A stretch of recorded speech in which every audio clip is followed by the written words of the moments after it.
All right, guys, it is in the evening. I'm in a makeshift setup at the dining room table. Had to go grab little man. He had to come home from school early, but I had things to do. I had to get on here. I had to get with my man Curtis Garrett, the LTL Savant, LTL strategist, the man that knows only LTL and a lot of other stuff as well. What's up, brother? How you doing? Doing good. Hope your little guy feels better soon. My kids have had all kinds of junk, and it's No, not well, fun. well, he's over here watching TV, so I think he's okay. He'll probably pop up in the screen. You'll probably see him. But dude, thanks for coming on. Thanks for reaching out.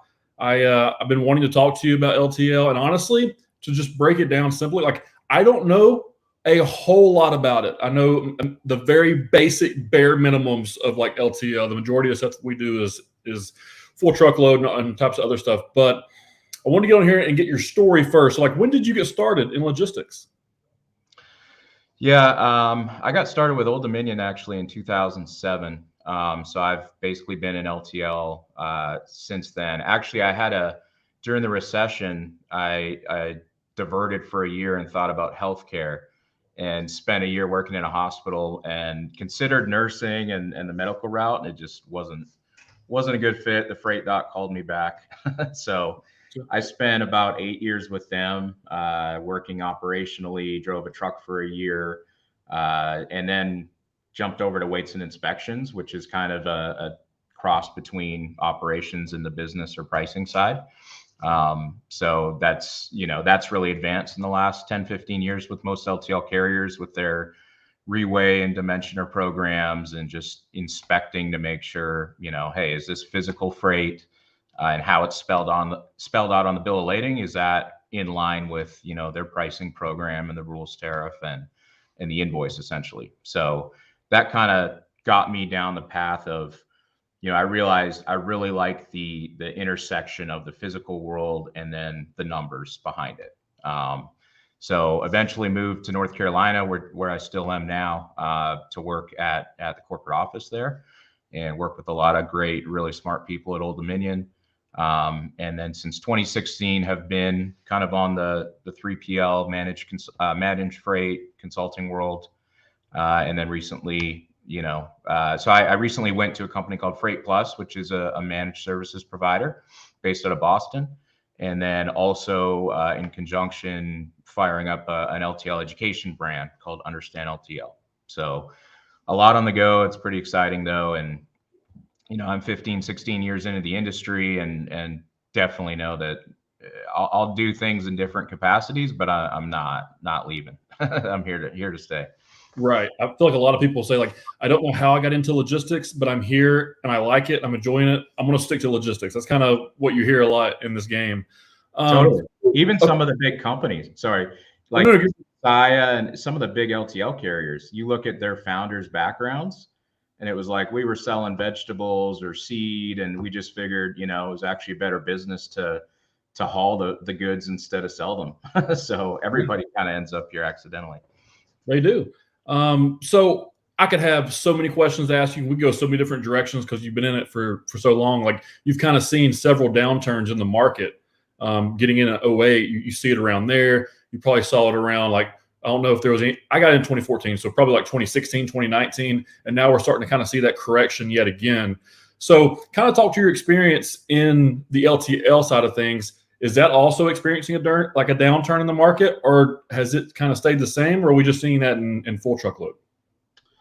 Right now, I mean, same world, same country, same economy. So there's definitely things happening and softening, and you kind of have this, counterintuitive action happening where carriers are now receiving trailers and equipment and things they ordered a year plus ago at the same time that maybe the bill count and demand is kind of softening. So it's not necessarily a really bad thing. It's not like, they receive 10 trailers and now they have 10 extra trailers to fill up. They're able to refresh their fleets where they couldn't maybe do that, in the last 2.5 years.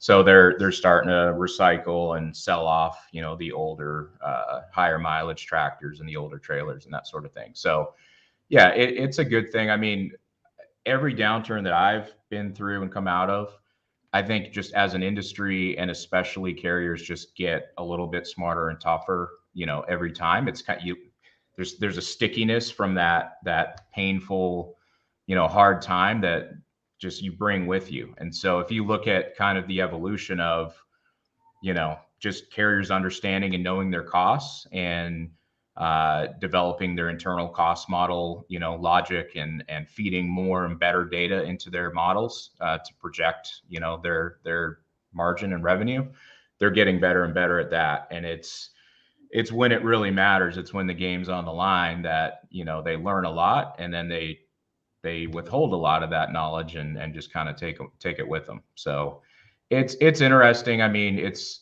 still a little volatile, I would say, as far as the market itself. Some carriers seem to be really chasing new freight and holding on to what they have, and others are still pretty disciplined and not going to haul what doesn't fit their network. So Right. It's kind of just a mixed bag right now in LTL. Are you seeing pricing going down on your side of things? Are you seeing customers wanting to pay a little bit less? Well, customers always want to pay a little bit Right. less. The fact that most LTL pricing is negotiated once a year, it just takes longer, there's not as much of a spot market in LTL. It's typically, quantified pricing programs or contracts that are based on the previous year's worth of data, hopefully. And that's kind of locked in. I mean, it's all scalable. So depending on the current price of fuel, obviously that scales up and down. Depending on the lane, that's going to be different as far as a price point lane by lane. But for the most part, that's why they need to get that data on the front end, and trust it to really understand what they're going to be doing for the next 12 months for this shipper. Yeah, I guess that's true on all sides on the board too. So like with LTL and full truckload, I mean, you're all in LTL, and I love that people grab one side of something and just go all in, because then you kind of become, say, expert with quotations. Like you become somebody that people want to go to get information from, because you're like, hey, I'm talking about this, I'm learning about this, and here's information on this. So like, why did you go LTL instead of full truckload? It's really just what I was thrown into and what I was introduced to first. But the more and more I'm in it, and obviously, I pick up some stuff from other modes just by being in and around it. Mm-hmm. And I respect all of them for sure. They all have their difficulties. But for me personally, just that, the combination of all these moving parts, being able to look at, complex or seemingly complex situations and kind of boil it down to a simple model, or pattern. It's just the way my brain works. I guess I'm good at kind of looking around and like pulling things in and making connections. So it's good fit. I always liked numbers. I liked maps, growing up as a kid. Yeah. So yeah, it's just where I was meant to be. It just kind of fits. And hey, man, whatever people can kind of grasp to, that's good, because we need people that can learn things, understand it, and to be able to simplify it. And that seems like what you're wanting to do with your LTL course that you're coming out with. Now, is it already out, or are you still kind of laying out the red carpet for it? I'm kind of building it in public, to be honest. Like a lot of the content I'm using for it is, I'm posting as I go. So officially as a packaged course, it's going to launch next month. But it's really the culmination of a couple years worth of, thoughts and ideas and visuals. And yeah, I so badly want to simplify it. Like it shouldn't take 10 years to, of bumps and bruises in an industry to like finally get to the point where you feel comfortable. Like I want people to come in that are new to the industry and just simplify all these, hairy, complex things that really aren't that bad when you understand and get to the root of them, and boil that down and just kind of make it a lot more plug and play. And education will help with that. I mean, that won't conquer all of it. Part of that is obviously going to be, the combination of just carriers simplifying, their rules, tariff, and pricing, and engaging with them.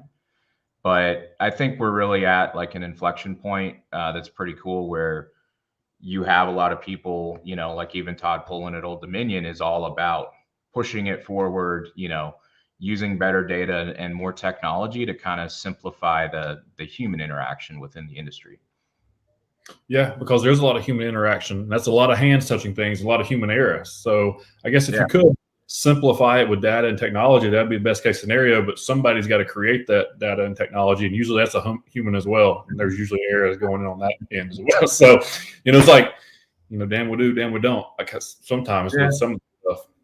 Yeah. I mean, 3 steps forward, maybe one back, but yeah, we got to have some sort of progress. Oh yeah, absolutely. So with your course, how much would that cost somebody? Where could they go to get it right now if they're like, hey man, I know nothing about LTL, I need some help? Yeah, I'm pretty easy to find and follow on LinkedIn. That's always a good place to start. I do have kind of a landing page up for the course. It's understandltl.com. And right now, until it's officially launched, there's just kind of like a early sign up sheet, by way of a form on there. You can put your info. So I've got, I don't know, I think 70 or 80 people kind of lined up, ready to go when it comes out. And then there's also going to be more of an enterprise subscription model where companies that want to use it to continually train and put people through as they hire them, they'll pay just an annual subscription. I'm not sure what that'll be priced at yet, but they'll basically always get access to the current version as the industry evolves, as I keep updating it, that sort of thing. That's really cool, man. When did you think about that? Like, when did you say, you know what, I'm going to create this, I'm going to do it, I'm doing it? Because I'm sure you thought about it prior to even getting close to doing it. Yeah. So it kind of starts with, I own so many, I've just bought like LTL domains, like website domains for probably 4 or 5 years. Like, and Understand LTL was one I think I just bought 2 years ago, 2.5 years ago, maybe. So I had it in my back pocket, and I've had other ones. I started a little blog 5 years ago, maybe, called quantifiedfreight.com, and it's not up anymore. But yeah, I just have always had these ideas, and I think it's mainly out of frustration for me. Like, people ask me all the time, where's some good LTL training material? And I just thought of a goofy analogy the other day, like getting rickrolled, where it's that music video. Mm-hmm. I feel like that's, you find an LTL blog post or an article, and then you read it, and it turns into a sales pitch, and like you're getting rickrolled on all this stuff. It's just like a 3PL or some sort of company within the industry putting out a bit of a taste of like, hey, we'll teach you something, but then come talk to us, to do it for you, kind of thing. So I just want an unbiased place and platform. And that's why I'm assembling this advisory team of people from media, tech, carriers, shippers, 3PLs. Like, I've got about 8 or 9 people now that are just kind of putting their names behind it. And it's going to be something that benefits everybody in the industry, and hopefully everybody can get behind it. That's really cool, man. And let me know. I mean, I have to look into that. We need some LTL help, so we might need to look into that and talk to you off the record over here. You mentioned LinkedIn, and you do a good job on LinkedIn. And LinkedIn is something that I've been trying to ramp up this year. So and that's kind of how I believe we've connected and seen each other's posts and going back and forth on a few things. But when you look at it, you've got 8,200 LinkedIn followers, and you can go around and look at several people's profiles. That's a higher number than normal on LinkedIn. And I I've don't never been normal. yeah, but like I don't see you out there like putting videos or like pictures and stuff. I was looking into it. You're writing articles, and you said you like to do a blog. You used to have a blog. So I'm assuming writing is a big passion of yours, and you like to kind of get your analytics and your thoughts out of your head on the digital form. So when did you start doing those articles on LinkedIn, and when did you start kind of gaining your little community of people? Yeah, I would say it's mainly been in the last 3 years or so, 3.5 years. It's been a lot of things. I do like writing my own articles and kind of doing longer form deep dives. I honestly don't do it enough. But once I get into it, it's tons of fun. I try to participate with other media companies or publications if they want kind of a breakdown or analysis on something. And then the other thing is, I try to, like, with a lot of my LinkedIn posts, I kind of look to successful people on Twitter and how they post, like just short, brief, pithy, like not, super long form on just a regular LinkedIn post. So I may have something that's only a sentence or two, and maybe it's done really well with engagement. I think my audience is really dialed in too. Like it's not a whole bunch of everybody. Like it's specifically a lot of people at LTL carriers and 3PLs, and now it's starting to become more, from the shipper side as well, and more technology companies. But I had done a kind of a cross-section study of like, the people that I was connected to, and it was pretty tightly centered in the industry. So yeah, I guess I can't really say how it's worked out this way. It's just I post when I want to post. I don't have like a schedule. It could be 11 o'clock at night and I have a thought when I'm brushing my teeth, and I'll just put it up there. And yeah, I'm having fun with it, and it seems to be working. So it's opened the doors for a lot of good conversations, like this, and online and offline. So I'm gonna keep going with it, and hopefully somebody, gets some value with kind of just the open, unbiased opinions. There is a risk to it for sure, because I don't really hold back. Like I don't try to stir up controversy, but at the same time, sometimes I have accidentally. And what I see typically is like just a lot of like humble bragging on LinkedIn by companies, and look at us, look what we did, here we grow again, all that kind of stuff. So I'm just trying to be real with it, and the person that you see and read on there is, I would hope the person that I am in person or in real life as well. Yeah, just be unapologetically, authentically you. That's what I try to be. Like if you like me, hey man, you like me. If you don't, which most likely you might not, you don't like me. It's cool. Yeah, but it's not gonna hurt my feelings. Right. I really like what you and like Bain and some of these people are doing, where you intertwine your hobby, your personal life, your athletic side. Like it's different. Like it's really needed. I think you almost build like a character type. I don't even know what the word is. Not avatar. It's a gimmick. It's a gimmick. No, it's not a gimmick. So pro wrestling. But pro wrestling, I literally was like, hey man, this thing needs some more pro wrestling to it. So instead of just being professional, I'm just going to be me and see what happens. Yeah. So it's not a gimmick, but it is a gimmick for LinkedIn, because most people try to keep it resumes and yes sir, no sir, yes ma'am, no ma'am. That's the way it's headed. I think you're early in that. I mean, to put your suit on and leave your personal life at home is kind of ending. Like work is becoming more balanced. That's something I'm really interested in as well. It's just the future of work, and specifically knowledge work. And yeah, it's cool to have trailblazers. I'm boring. Like my wife tells me all the time, you need another hobby that's not LTL related. Cause like I'll be like on the weekend, looking at rules tariffs and stuff.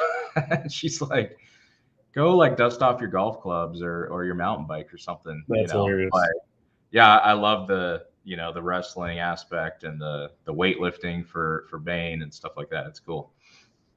Yeah, well, he's a strong dude, isn't he? He's a big old boy. Yeah, I think he's got a pretty big meet coming up in Florida in a week or two, or actually maybe next week. Need to get him back on. Need to recap that conversation, get him back in here and see what's up. Yeah, wait a week or two, you'll probably get some big news on how he did down there. Yeah, I'm sure he'll tell us. He'll make sure he tells us. That's one thing. I love it. I do. I love a humble brag, man. I do. I love it. Well, hey man, before I get you off here, what would you give as far as advice wise to someone new getting into the industry? Probably somebody maybe in the LTL space. What type of advice would you give them getting into it? Just coming into any spot in the industry. Yeah, I mean, you can speak to LTL if you want to, but yeah, any spot in the industry, in logistics, getting into it, what would you tell somebody day one?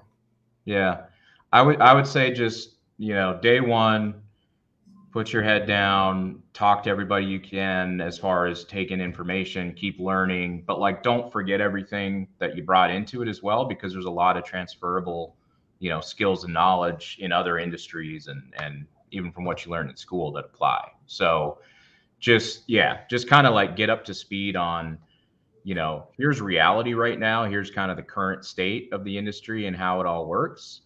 And then once you're comfortable with that, then I would say keep like an 80-20 mix of, okay, I got to be solid on the fundamentals, but save 20% of your time and brain power for, for inventing and innovation and just moonshots. That's what I've done in some cases. I kind of followed my own path and took some lateral moves or pay cuts or just thought of stuff that like people shook their head at. But yeah, I don't know. It's working out and I'm having fun. So I can recommend it, I guess. Yeah. Well, hey, that's the most important part. You're enjoying it. You're having a good time. You have fun doing it. You're smart, man.